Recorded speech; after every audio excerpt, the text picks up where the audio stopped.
Mary Flora Bell was born on May 26, 1957, in Corbridge, England. She was born to Elizabeth Bell, who was a well-known local prostitute. Mary was her second child, who was born to Elizabeth when she was 17 years old. It is reported that Mary was unwanted and neglected since birth. Although there were numerous reports of negligence and abuse, Elizabeth refused offers from her family to take custody of Mary. It was reported that Elizabeth would often allow her clients to abuse Mary. Both at home and at school, Mary exhibited unpredictable behavior, such as mood swings, chronic bedwetting, and frequently fighting with other children. Prior to her killings, on Saturday, May 11th, 1968, a 3-year-old boy was discovered wandering dazed and bleeding. The child reported that he had been playing with Mary Bell and her best friend, Nora Bell, no relation, when he had been pushed off an air raid shelter, which was 7 foot high. This inflicted a severe laceration to his head. He was not sure which of the girls actually pushed him. The police were contacted. Both girls denied culpability, claiming that they found the boy bleeding after he had fallen. Police notified local authorities, but due to their young age, both girls were simply given a warning and no further action was taken. On May 25th, 1968, the day before Mary Bell's 11th birthday, Bell strangled 4-year-old Martin Brown in an upstairs bedroom of a derelict house. It is believed that she alone committed the murder. Martin Brown's body was discovered by 3 other children. He was lying on his back with his arms stretched above his head. A local workman then arrived at the scene and began performing CPR. While performing CPR, 10-year-old Mary Bell and 13-year-old Norma Bell appeared at the scene, but were quickly shooed away. Then the 2 girls went to knock on Martin's aunt's house. The post-mortem exam of Martin Brown's body was unable to determine the child's cause of death. On Mary's 11th birthday, her and Norma Bell entered an abandoned premises and smeared paint all throughout the property. The following day, staff discovered the break-in and immediately notified the police, who discovered 4 separate notes that claimed responsibility for Martin Brown's murder. One of the notes stated, "I murder so that I may come back." Another note read, "We did murder Martin Brown. Fuck off, you bastard." 2 days later, on May 29th, shortly before Martin Brown's funeral, both girls arrived at Martin Brown's mother's house and knocked on her door. When she replied, Mary asked if she could see Martin, and Martin's mother replied they could not because he was dead. Mary stated, "Oh, I know he's dead. I want to see him in his coffin."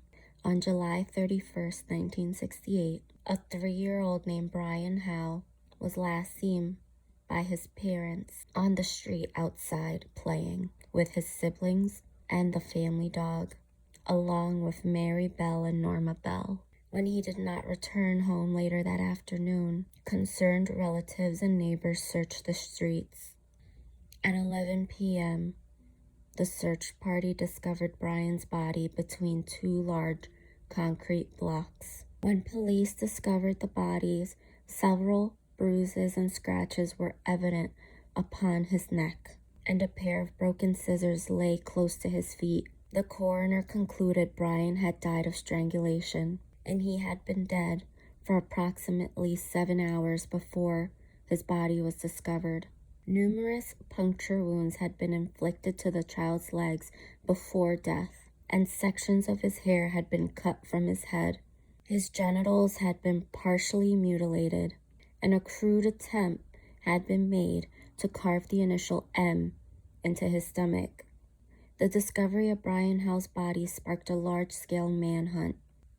More than 1,000 children had been questioned with regard to their whereabouts by August 2nd.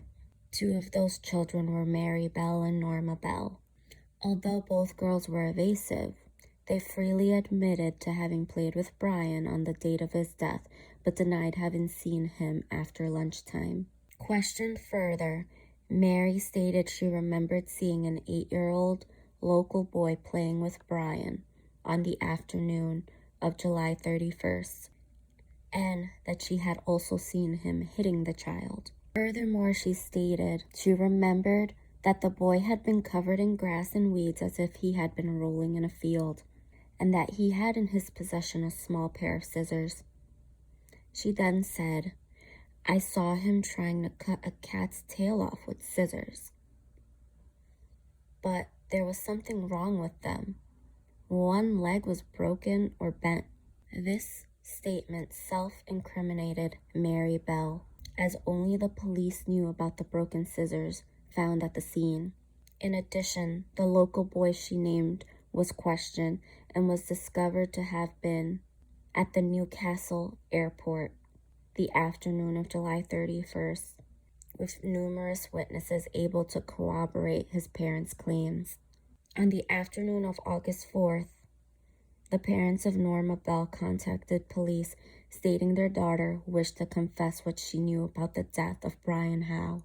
Norma stated that Mary had demonstrated to her how she had strangled the child. According to Norma, Mary had confessed to her that she had enjoyed strangling the child before describing how she had inflicted the scour marks on their stomach with a razor blade, which had been hidden at the crime scene, and the broken scissors. Norma then led the police to the crime scene and revealed the location where the razor blade had been hidden. A drawing Norma made of the wounds inflicted to the boy's abdomen precisely matched those described by the coroner. A forensic examination of clothing owned by both girls revealed gray fibers similar to the ones discovered on Brian's body. Both girls were formally charged with the murder of Brian Howe. In the presence of an independent witness, Mary prepared a written statement in which she admitted to being present when Brian Howe was murdered, but insisting the murder had been committed by Norma. She also admitted that she and Norma were the ones who defaced the property and had written the notes discovered by investigators about Martin Brown's murder. Psychiatrists examined Mary Bell and concluded that she suffered from a psychopathic personality disorder. The girls' trials began on December 5th, 1968, with both girls pleading not guilty to all charges.